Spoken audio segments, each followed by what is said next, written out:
Hello et bienvenue dans Wedding Divan, le podcast dédié aux pros du mariage. Je suis Magali Zarka, formatrice du Wedding Gang, officiante de cérémonie laïque et ancienne wedding planner avec plus de 100 mariages à mon actif. Si tu es entrepreneur dans le milieu du mariage ou que tu souhaites te lancer, ce podcast est fait pour toi. Comment réussir, comment se démarquer et surtout, comment durer dans le mariage? Autant de questions auxquelles nous répondrons ici via des interviews sans tabou de prestataires de mariage ou qui peuvent t'aider à améliorer ton business. On y abordera leur parcours, leurs réussites et leurs erreurs aussi parfois. Je partagerai également avec toi tous mes conseils, astuces et outils pour te donner un accès direct à la réussite dans le Wedding World. Allez, pose-toi dans ton canapé, écoute-nous dans ta voiture ou même en faisant la vaisselle et surtout, abonne-toi pour ne manquer aucun épisode. Hello le gang, j'espère que tu vas bien. Aujourd'hui, j'ai le plaisir de recevoir Préki dans l'épisode du jour. Priscilla ne fait pas un métier comme les autres dans le monde du mariage. Elle est tatoueuse. J'ai adoré découvrir son métier et ça m'a même donné envie de me faire tatouer par elle. Mais je ne t'en dis pas plus et je te laisse écouter. Hello Préki, bienvenue dans Wedding Divan. Je suis trop contente de t'accueillir. Je t'ai connue grâce à Solène, ma Solène préférée. Et je t'ai invitée dans le podcast parce que tu exerces un métier qu'on ne voit pas partout. Et oui, bonjour. Merci pour l'invitation. Je suis trop contente parce que j'aime bien mettre à l'honneur aussi des métiers inconnus. Et bon, pour le coup, toi, ton métier n'est pas inconnu, mais dans le mariage, oui.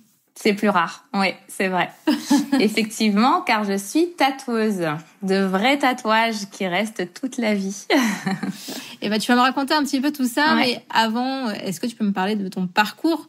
Moi, je te connais pas du tout, donc ce que je te disais juste en off avant, c'est que je voulais pas trop enregistrer, trop tard dans notre conversation parce que ça enlève un peu de la spontanéité et puis aussi parce que si tu commences à me raconter qui tu es et que tu me le répètes dans le podcast, j'aurai moins cette spontanéité. Donc, bien sûr. Raconte-moi un petit peu ton parcours, qui tu es, d'où tu viens et pourquoi tu t'appelles Préki. Ouais, ça marche. Écoute, alors pourquoi Préki déjà ça vient du collège. Ouais, c'est vraiment tout simple, mais c'était un surnom que me donnaient mes copains, quoi. Et en fait, c'est resté. Et vu que c'est tout petit, tout rond, ça passe facilement. Je l'ai gardé dès que je me suis lancée dans le tatou. Et du coup, je tatoue maintenant depuis 2016. Okay. J'ai pas toujours fait du tatou.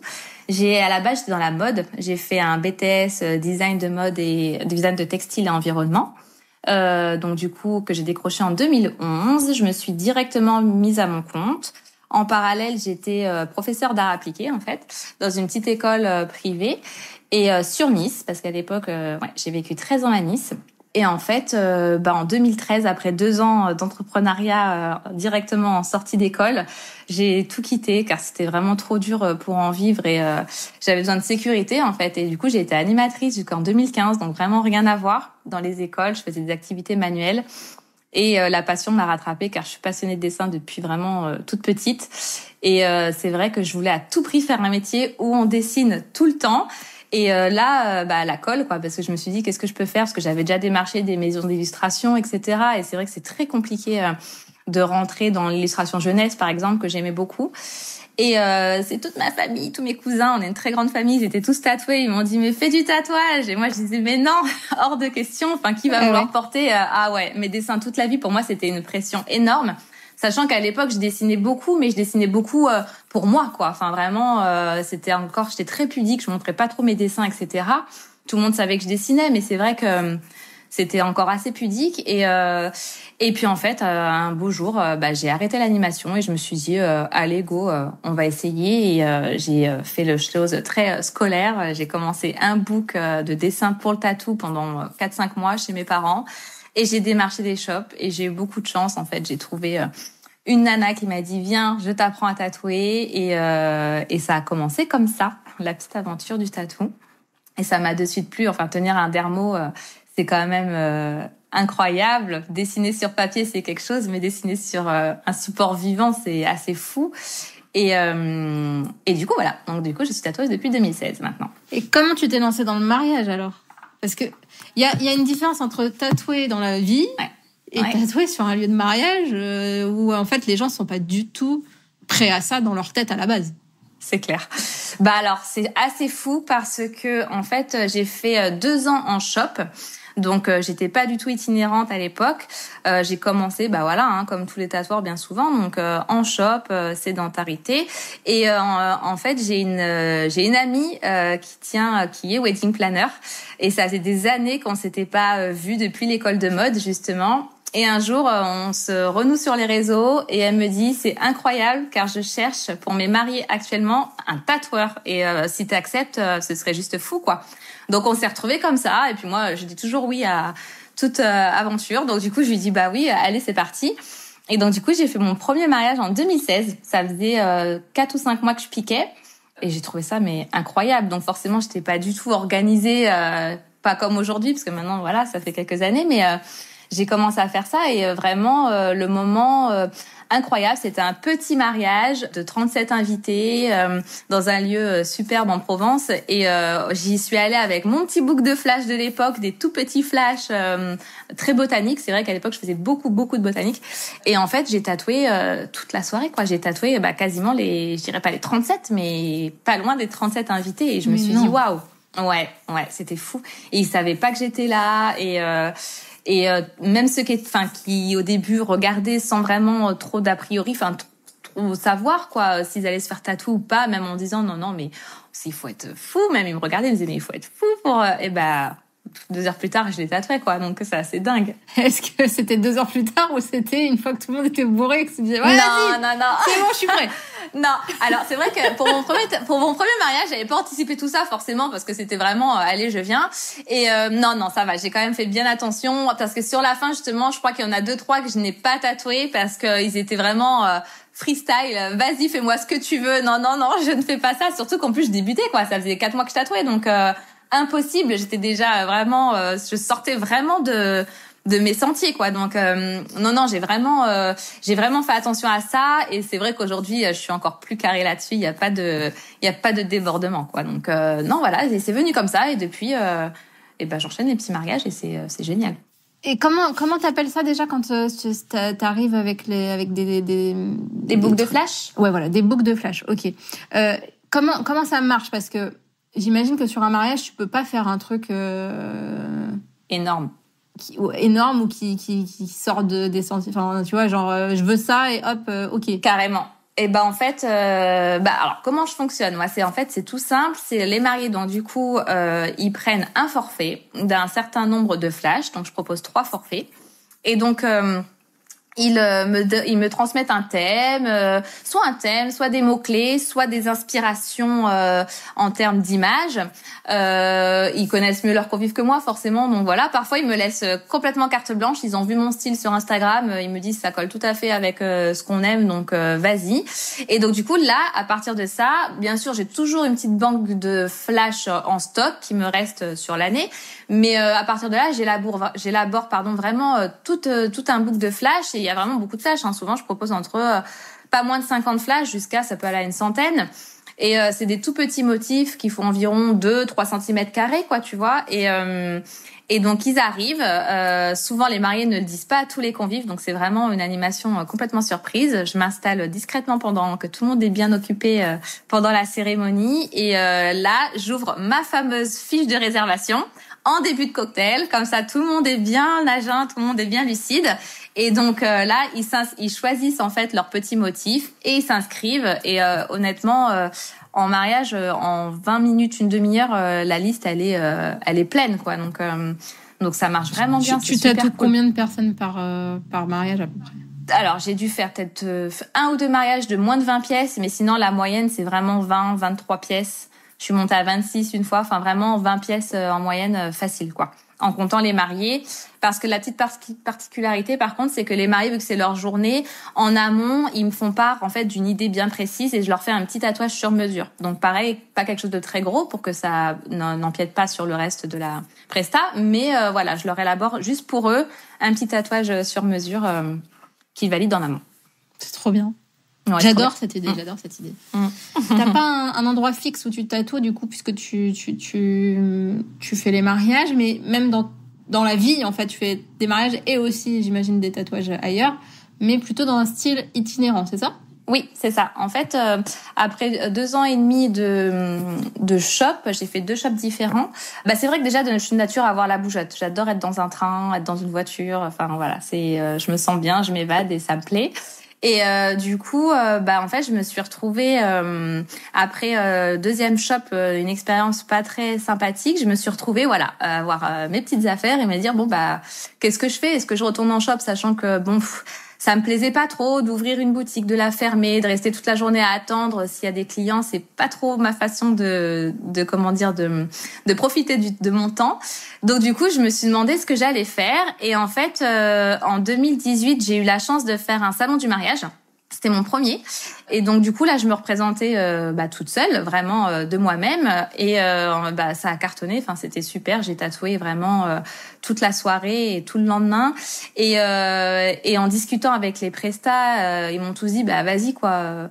Fais ton truc comme t'en as envie. Et moi, mon rêve de l'époque, c'était d'avoir mon petit truck que tatou ambulant, voilà. Donc je n'ai pas de permis, donc c'est quelque chose que je n'ai toujours pas mis en place. Mais je m'étais dit, c'est moins pratique, tu vois.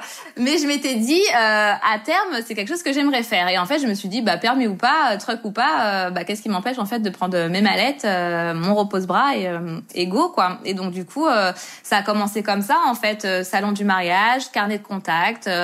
Si tu veux venir, viens. Et puis du coup, j'allais poser mes aiguilles par-ci par-là dans différentes villes. Et moi, ça m'éclatait parce que j'adore rencontrer des gens, j'adore rencontrer différents corps de métier, j'adore découvrir notre pays. Donc du coup, c'était vraiment tout s'accordait bien.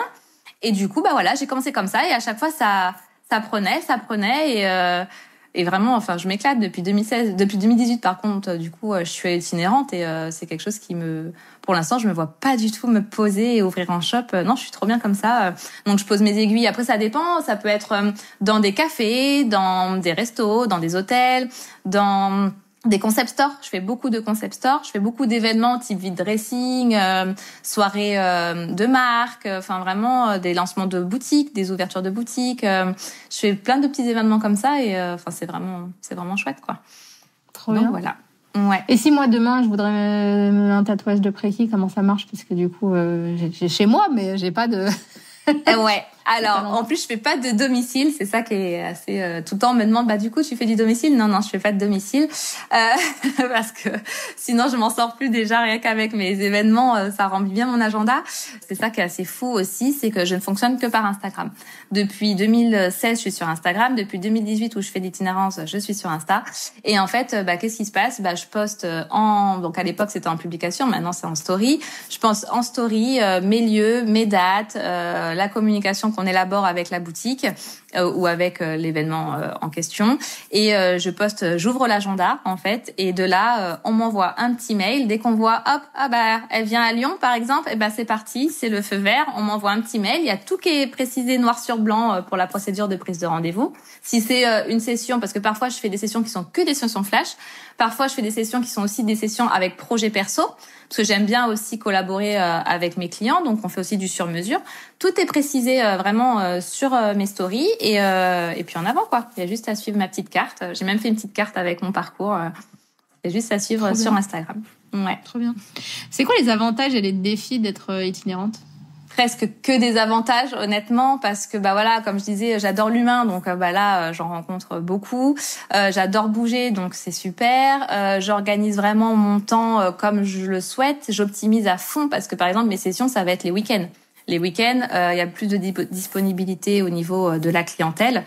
Et donc du coup, forcément, quand je fais des sessions, quand je viens pour travailler, je travaille toute la journée. Donc je fais des grosses journées, mais c'est ce que j'aime aussi. Et après, ça me permet le lundi de rentrer chez moi et d'être avec mes 2 enfants, par exemple, toute la semaine, de gérer l'école, etc.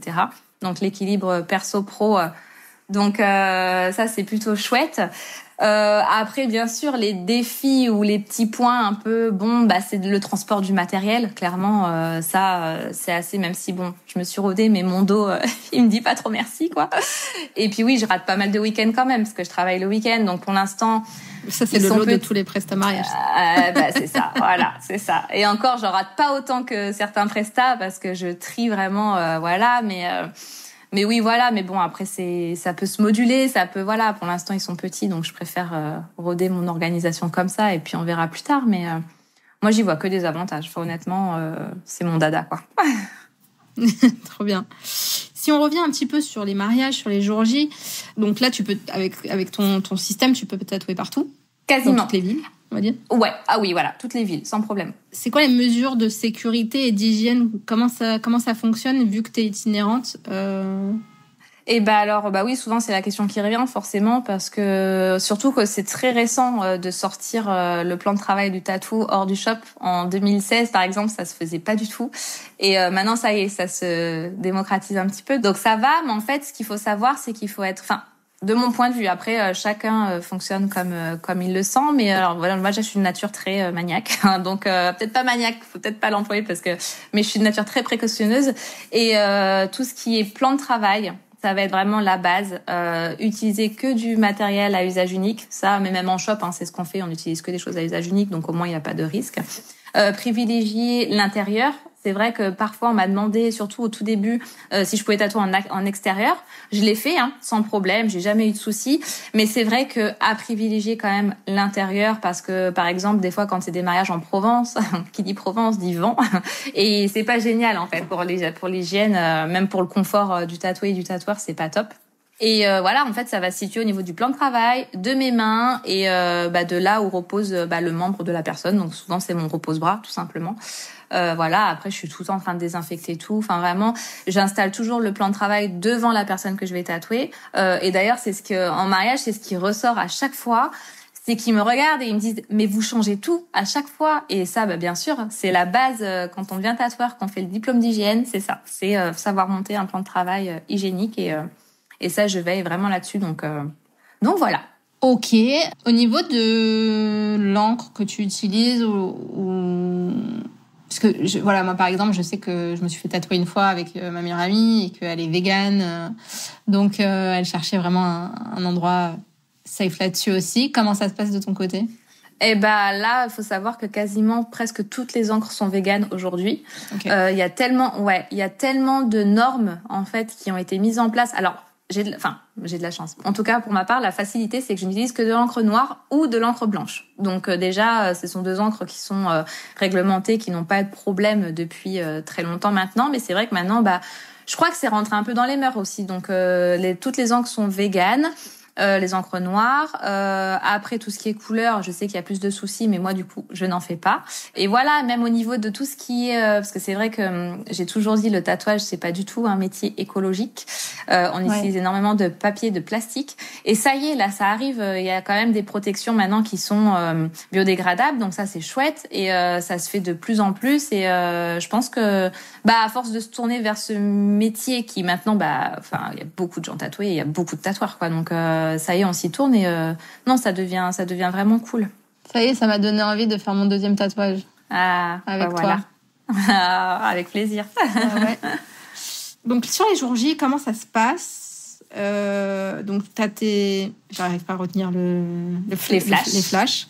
Est-ce que ça t'est déjà arrivé d'en faire avec un thème particulier pour un mariage particulier, ou c'est vraiment t'as toute une ribambelle de trucs différents? Souvent, il y a un thème, tout de même. Ils aiment bien me donner des petits thèmes. Donc, j'en ai fait une fois, c'était drink and food, par exemple. Donc, j'avais fait des petits burgers, des petits verres de vin, des petits fromages. Enfin, vraiment, c'était hyper drôle. Même des petits hot dogs. Enfin, vraiment, c'était hyper fun. Après, souvent, on me demande très floral, très amour, très voilà. Donc là, en général, quand on me donne un thème comme ça, c'est un peu plus compliqué parce qu'il faut toujours penser à la jante masculine aussi. Donc, ils aiment les fleurs, mais bon, si c'est un peu trop féminin, c'est compliqué. Donc, du coup, j'essaie toujours de trouver des petites idées par-ci, par-là. Une fois, j'ai eu Sunset. Donc là, c'était vraiment plage, palmier, mouette. C'était hyper cool aussi. Et puis, c'était en bord de mer en plus, donc ça s'y prêtait parfaitement. J'ai souvent des petits thèmes comme ça pour les boucles de flash, et puis je me permets d'en glisser quelques-uns un peu plus intemporels, un peu plus indémodables, des petits flashs, des petits éclairs, des petits cœurs tout simples. Enfin, vraiment, ça, je sais que ça prend très très bien en mariage. C'est des tout petits tatous et en général, c'est sûr que ça part. Et puis ça, c'est vraiment quand c'est des petits motifs comme ça indémodables, quoi. Je les refais plusieurs fois parce que ce qu'il faut savoir, c'est que chaque flash avec moi est unique. C'est-à-dire, si tu te fais ton petit burger, tu vas croiser personne d'autre avec le même, quoi. Tu vois, je trouve que c'est plutôt cool. que chacun s'approprie sa pièce. Donc du coup voilà. Et en revanche, même si ce sont des flashs uniques, parfois ce qui peut arriver, surtout en mariage, c'est que il y a la mère et la fille qui veulent le même, et là il y a pas de souci non plus. Je leur fais un matching tattoo sans problème. Ok. Et donc c'est toi qui dessines en amont. Ah ouais, je dessine tout. Ouais, c'est ça. Et après tu dessines sur le corps. Exactement. En fait, en mariage, plus particulièrement, vu que je fais beaucoup de pièces et que c'est des petits flashs, et que faut savoir par contre qu'un motif flash n'est pas modifiable en taille, surtout en mariage, parce qu'en mariage, quand on prend 20 pièces, j'aimerais bien partir avant 6 heures du matin, quoi, tu vois. Donc du coup, j'ai tous mes flashs en dessin qui sont proposés aux clients, et j'ai tous mes stencils, on appelle ça. C'est ce que tu appliques en fait. C'est le dessin que tu appliques en carbone sur la peau pour après que je puisse suivre avec mon aiguille. Et j'ai déjà tout qui est prêt, et donc du coup, hop, je sors mon enveloppe, je veux le numéro 5, je te sors le numéro 5, le carbone il est prêt, je te l'applique et on y va, quoi. C'est quand le prochain tour sur Paris, là? Pas de suite. Ah, merde. Ouais, pas de suite. Octobre éventuellement, mais rien n'est sûr encore. Ok. Alors tu me disais que tu te faisais connaître par Instagram, c'est que par Instagram du coup? Principalement. Tout ce qui va être réseau, parce que j'ai Facebook aussi, mais j'ai délaissé depuis masse d'années. Mais non, c'est vraiment Insta. Et après, bien sûr, comme je me déplace, je fais tout ce qui est salon du mariage. J'en ai fait quelques-uns. Alors après, j'ai mes petits salons chouchous où je vais tous les ans, quoi, forcément. Mais salon du mariage, salon du tatouage aussi. Donc, tu vois, là, j'en avais fait beaucoup au début de ma carrière. Là, depuis que je suis itinérante, j'en avais plus fait. Et j'en ai refait un là le mois dernier, et en fait c'était sympa, ça m'a redonné envie un peu de refaire pareil en les triant, quoi, mais c'est plutôt cool. Qu'est-ce que je fais aussi? Après, je fais pas que du tatou, je fais aussi étant donné qu'à la base je suis quand même illustratrice, dessinatrice, je fais aussi je suis un peu touche à tout, j'adore faire avec mes mains, voilà. Donc du coup je fais des vitrines par exemple dans des boutiques, donc forcément ça me fait une petite visibilité. Je fais aussi tout ce qui est logo, tu vois, donc du coup de par-ci par-là en fait moi je m'amuse et puis les gens ils communiquent et c'est cool, quoi. C'est vraiment quel métier magnifique. Je m'amuse et je gagne ma vie, c'est magnifique. Ah ouais, c'est clair. Moi, je pourrais pas faire, pour avoir fait autre chose avant. Je suis très heureuse. J'ai fait de la vente, j'ai été vendeuse en boutique de prêt-à-porter. J'ai été vendeuse en boutique de fourniture artistique quand même. Je restais quand même un peu ça, je l'ai fait un petit moment. J'ai été animatrice du coup dans les écoles pendant 2 ans. Et c'est vrai que j'ai besoin de créer en fait avec mes mains. C'est mon moteur, quoi. Donc du coup, maintenant, ça fait depuis 2011 que je suis à mon compte, mais ça fait depuis 4 ans que vraiment j'en vis, quoi, tu vois, parce qu'avant, c'était plus compliqué. Donc là, c'est chouette. Maintenant, je peux dire que je suis très contente, ouais. Trop cool. Tu me racontes ton meilleur souvenir de mariage? Ouais. Mon meilleur souvenir. Elle attend la question d'après parce qu'elle la connaît. Ah ouais, mais je l'ai. C'était plus facile pour moi le pire, parce qu'honnêtement, ça n'arrive. J'en ai qu'un, quoi, tu vois. Mais le meilleur, j'en ai plein. Enfin, c'est toujours un bonheur, de toute façon, d'être. Je suis toujours hyper chouchoutée. Et en fait, c'est tellement inattendu que c'est trop bien. Enfin, c'est l'euphorie. Enfin, vraiment, c'est trop chouette. Mais mon meilleur, franchement, c'est mon premier mariage. Je ne sais pas si c'est pas forcément parce que c'est le premier, je pense pas, parce que moi c'était vraiment le plus stressant pour le coup, parce que vraiment je l'avais jamais fait. Mais c'était le premier, parce que déjà j'étais les weddings, c'était des amis que j'avais pas vus depuis des années, donc ça c'était quand même hyper chouette de découvrir ce monde-là aussi. Moi c'était la première fois, donc c'était vraiment trop bien, et c'était un petit mariage, et ils m'ont fait des demandes parce qu'à l'époque j'avais mes flashs. Mais lorsqu'on me demandait, par exemple, il y en a un, je me souviens, il m'a demandé le frère de la mariée, il m'a demandé une petite planète vraiment Saturne, quoi, tu vois, toute simple. Donc du coup, ça, je lui ai dessiné sur la peau, et après je l'ai tatoué, ce que je ne fais plus trop maintenant, parce que j'aime bien quand c'est carré, voilà. Mais à l'époque, je le faisais, et c'est vrai que il y avait vraiment une ambiance géniale. Et ce qui m'a marqué à ce mariage, c'est le papa qui vient en face de moi et qui me dit allez, je le fais. C'était des Américains en plus, donc on parlait anglais et tout. Et il me dit allez, let's go. Alors j'ai dit ok. Et je lui dis vous êtes sûr Oui. Et puis bon, il voulait le prénom de sa femme. Et moi, il a fait comme son gendre du coup, parce que son gendre voulait le prénom de son épouse. Et nous, surtout moi, je débutais dans le tatou, et la règle d'or, c'est ne pas faire les prénoms des compagnes ou des compagnons. Jamais. Et là, il me regarde, le marié, et il me dit ouais, mais tu tatoues un mariage, et le mariage c'est censé être pour toute la vie. Et donc, du coup, je le regarde, je fais, oui, c'est vrai. Et il me dit, bah, comme le tatouage, donc ça fait sens, enfin, tu vois. Et je l'ai regardé et je me suis dit, bah ouais, complètement. Et puis en plus, c'était vraiment tout petit, tout fin. Et il me fait, s'il y a un problème, je saurais le camoufler. J'ai dit, oui, bah allez, on y va. Et en fait, son beau-père, du coup, il a fait exactement la même, sauf qu'il n'avait prévenu ni sa fille, ni sa femme. Et donc, du coup, je commence à lui tatouer le prénom de sa femme. Et alors là, elles arrivent toutes les deux et l'émotion, les larmes. Mais non, mais t'es fou. Ouais, c'était génial parce que même le père, il était tellement ému. Enfin, c'était trop mignon. Et c'est là que je me suis dit, ok, je veux faire du mariage parce que c'est trop beau. Enfin, les gens, ils sont trop heureux. Et puis, tu rajoutes quelque chose. Enfin, tu marques à vie le moment. Là, pour le coup, ouais. Donc, c'est trop chouette. C'est vraiment, ouais, ça reste quand même mon plus beau souvenir. Trop ce bien. petit moment-là. Ouais. Et comme c'était plus facile, c'était quoi le pire alors? Ah, le pire. Le pire. Parce qu'on en a tous. Non, mais ouais, c'est rien de très fou, mais c'est la première fois que ça m'arrive, donc parce qu'en général, voilà, ça se passe toujours très très bien et très bienveillant tout ça. Et bah là, en plus, c'était un de mes derniers. Et bah en fait, c'est la maman du marié, donc bah voilà, je vous dis, je te dis, ma liste de réservation en 20 minutes, c'est plié quoi. Et en fait, des fois, ils sont trop marrants parce qu'ils s'ajoutent en dessous quoi. Et je leur dis, je suis pas sûre parce que il est déjà 21h, je suis pas sûre de pouvoir tatouer quand je dis stop. Moi, j'honore le forfait. Des fois, on peut rajouter des pièces après, avec l'accord des mariés, ils me disent oui, vas-y, jusqu'à ce que tu puisses. Mais vraiment, sur un forfait de 20 pièces, j'en fais pas non plus 10 de plus, quoi, parce que je sais qu'il va être 4h du matin et, enfin, je suis humaine, hein, donc je peux pas faire non plus. Parce que t'arrives pendant le vent d'honneur, en général. C'est quoi les horaires? Ouais. Et après, tu pars... Ouais, bah je pars jusqu'à ce que j'ai atteint le forfait. Et des fois, bah quand je suis en forme et que tout est OK et tout est fluide, je reste encore après. Donc des fois, je pars, il est 4h, 5h du matin. Je tatoue. Si, je te jure. Ouais, c'est fou. Mais même moi, je crois que je suis dans une espèce d'adrénaline, quoi. Par contre, quand je me dis le lendemain, faut pas te parler, par contre. Ah non, ouais. C'est ce que je dis. Je dis toujours à mon mari qui m'accompagne bien souvent, je dis toujours, je suis la seule qui n'a pas bu. Mais alors le lendemain, j'ai l'impression d'avoir pris une cuite énorme. Tu m'étonnes. Ah ouais. Et bah du coup, ce jour-là, donc la liste pleine, beaucoup de jeunes dans les invités, donc ça a été très très vite. Et du coup, la maman du marié qui vient me voir à, je sais pas, il devait être minuit. Donc j'avais commencé, on avait pris du retard en plus parce que des fois le repas, il y a des mariés qui me disent vas-y continue parce que les convives ils veulent tellement leur tatou qu'ils s'éclipsent 10 minutes, un quart d'heure du repas. Puis il y a des mariés, ils me disent non, on arrête parce qu'il y a des animations qui sont prévues pendant le repas, etc.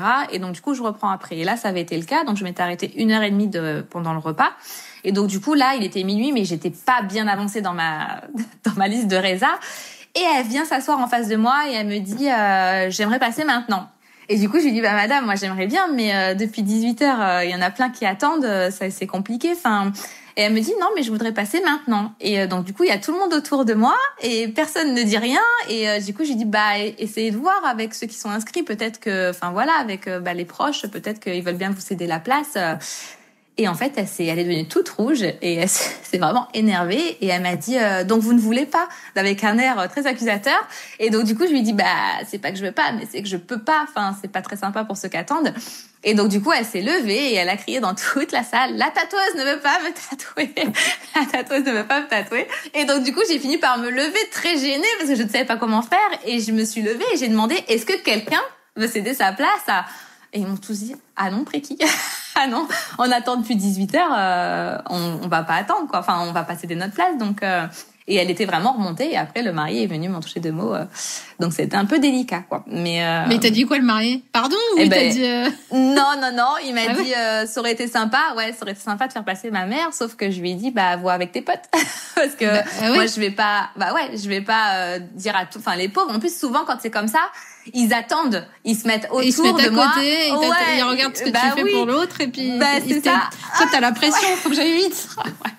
Et ils sont là, c'est bientôt mon tour. Il t'en reste combien, Friki, avant moi? 4, 5. Donc, si je leur dis, écoute, il y a un tel qui passe devant. Enfin, on s'en sort plus, quoi. C'est pas sympa.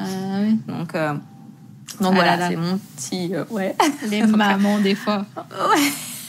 Je te jure. C'était le caprice de la maman, je dis. C'est ça. Et tu l'as faite, finalement? Non, je l'ai pas tatoué. Non.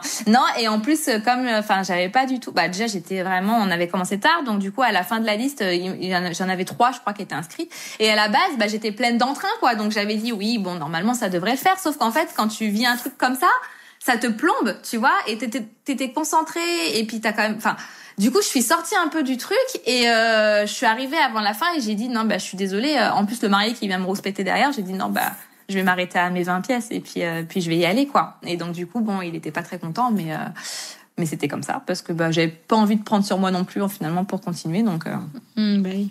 Donc voilà.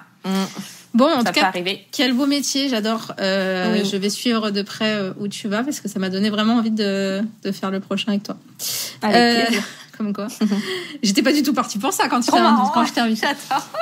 J'adore. Si t'as déjà écouté le podcast, tu sais que j'envoie certaines questions et d'autres, je les envoie pas. Est-ce qu'il y a une phrase d'entrepreneur qu'on t'a donnée et qui restera toute ta vie avec toi?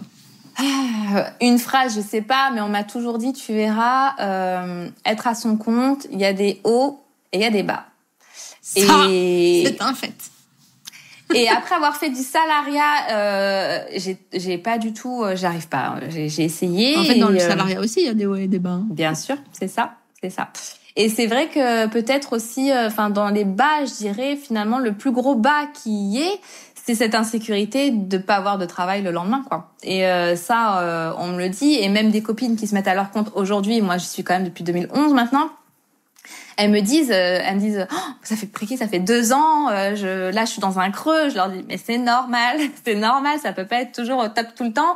Et 2 ans, en vrai, c'est rien. Vraiment, oui, il y en a en 2 ans, ils arrivent à vivre hyper confortablement de leur, c'est cool, mais c'est pas toujours ça, quoi. Moi, j'ai mis quand même 7-8 ans à vraiment vivre bien quand même, donc.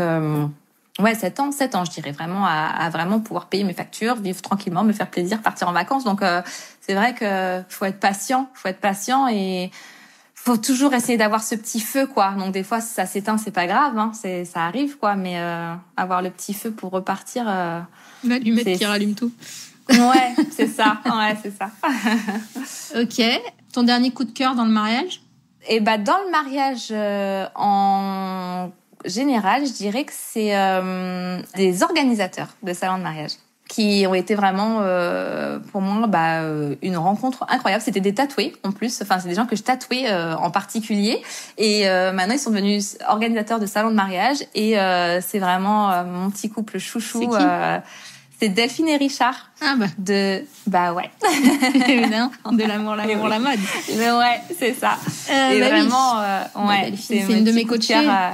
Voilà. Et d'ailleurs, donc t'as tatoué quand j'y suis allée là. C'était quand, il y a pas longtemps là. Et du coup j'ai dit merde, j'aurais dû prendre rendez-vous. J'ai raté ce truc. Ouais. Je savais pas. En plus, cette année c'était sur rendez-vous. Des fois je fais pas de rendez-vous, mais là vu que ça faisait presque 2 ans que j'avais pas exercé en fait, donc du coup là je suis tout bien réglée, et ça a fait beaucoup de frustrer le jour J, mais du coup ouais. Instagram. Tout sur Instagram. Yes, on va suivre ça de près. Ouais. Ton dernier coup de gueule pro, c'était le truc avec la maman? Non, parce que ce jour-là, non. Mon petit coup de gueule, alors, j'aime pas dire ça parce que je suis quand même plutôt tranquille, mais c'est avec les clients, pour le coup, ça peut arriver sur Insta, où tu t'embêtes à faire tout noir sur blanc, ne pas m'envoyer de messages privés, envoyez-moi des mails, parce que vraiment, quand moi je suis itinérante, et je me déplace des fois dans 5 villes différentes dans le même mois, et j'ai presque 25 personnes, voire 30 personnes le week-end, et si j'ai pas mon organisation qui est carrée, c'est compliqué, tu vois, de suivre tous les projets, le suivi client, etc. Surtout qu'une fois que j'ai tatoué, je vous laisse pas dans la nature, quoi. Je suis vraiment et tout. Et donc du coup, mon petit coup de gueule, c'est quand tu t'embêtes à tout bien écrire noir sur blanc et qu'on t'envoie encore des mails à la volée qui n'ont aucun sens, sans la ville, sans le projet, sans voilà. Et ça, c'est un peu rabâché tout le temps. Voilà, ça fait partie du jeu, mais c'est vrai que des fois, c'est usant, quoi. Aidez-moi, soulager ma charge mentale, j'appelle ça. C'est clair. C'est cool, quoi. C'était quand la pire période de ta vie au niveau âge, à peu près? Oh c'est pas ça, c'est très facile. C'est très simple, c'était l'année dernière. Ah merde. Ouais, alors c'est pas au niveau de l'âge parce que depuis que j'ai la trentaine, j'ai 34 ans bientôt, et je suis hyper à l'aise dans mes baskets. Ça m'a fait vraiment du bien cette trentaine, parce que adolescence difficile, tout ça. Mais mon pire moment de vie, c'était l'année dernière quand j'ai donné naissance à mon petit garçon.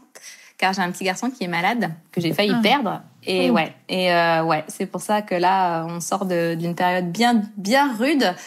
Heureux, il y a des bons moments dans le malheur aussi, faut pas croire, mais c'était la pire épreuve de ma vie, quoi, forcément. Et qu'est-ce que tu dirais à Priscilla, parce que là on va parler à Priscilla un peu. C'est Priscilla, hein, c'est pas Priscilla. Priscilla, tu vois, je savais qu'il y avait un truc. Qu'est-ce que tu dirais à Priscilla d'il y a un an, du coup, avec le recul que t'as maintenant? Fous-toi la paix, franchement. La paix de dingue. Parce que je me mets une pression tout le temps, que ce soit avec les enfants, avec la maison, avec le travail, beaucoup de pression au travail, parce que forcément quand tu t'arrêtes comme ça, t'as toujours peur que ça reparte pas, ou tu te dis tu dois être présente, tu veux être partout. Moi c'est ça souvent mon problème, c'est que je veux être partout, j'ai du mal à dire non en fait à un événement ou à du taf, quoi. Et en fait ça y est. J'arrive enfin à le faire 1 an après, parce que déjà de toute façon t'as pas eu le choix pendant ce moment-là, et du coup tu t'es dit mais c'est possible en fait. Mais oui, mais c'est ça. Et les gens sont sympas, enfin moi j'adore les gens et les gens sont cool, et ceux qui le sont pas, c'est pas grave en fait, c'est que c'est pas la clientèle qui te faut, et il faut se foutre la paix, parce que l'exigence envers soi-même, c'est usant. C'est usant et c'est pas forcément moteur, finalement. Ça peut être très paralysant, quoi. Donc maintenant, je m'autorise quand il y a des journées où vraiment j'ai envie de rien faire. C'est très fragile. Attention, c'est très fragile. Mais si déjà j'arrive à caler 2 heures à rien faire à la maison, c'est super chouette. Je me dis, c'est un bon début. Trop bien. C'est un bon début. Clairement. Ouais. Et qu'est-ce que tu aurais envie de dire à Priscilla dans 10 ans? Que j'espère qu'elle est heureuse déjà, qu'elle est épanouie. Et qu'elle a bien fait de continuer, qu'elle a bien fait de se battre, qu'elle a bien fait de croire en elle. Parce que même si j'ai pas beaucoup de confiance en moi, je lâche jamais le morceau, en fait. Et du coup, je pense que je me dis que ça paye. Parce qu'aujourd'hui, je suis très heureuse de là où j'en suis. Et où serais-je dans 10 ans, je sais pas. Mais je veux avoir vécu En fait, mon angoisse depuis toujours, c'est de pas avoir eu le temps de faire ce que j'avais envie de faire. Je trouve que le temps est trop court. Le temps passe trop vite. Et je veux pas avoir de regrets. Donc j'espère que dans 10 ans, je me dirai t'as une vie bien remplie. Peu importe ce qui peut arriver, mais en tout cas, t'as pas lâché le morceau et t'y as été, quoi. Trop bien. Ça serait cool. Merci beaucoup, Priki. Merci à toi. Merci, c'était hyper cool. Merci, et hâte que tu passes pas loin de chez moi pour faire ce tatouage. Carrément, avec plaisir. Merci beaucoup. Merci. Et voilà le gang, j'espère que cet épisode t'aura plu autant qu'à moi. Si c'est le cas, partage-le sur Insta et tag-nous Priki et moi, ça nous fera trop plaisir. Et bien sûr, tu sais que tu peux mettre 5 étoiles au podcast, sur Apple Podcast, avec un commentaire, c'est encore mieux, ou sur Spotify. Merci beaucoup à toi et à très vite pour le prochain épisode de Wedding Divan.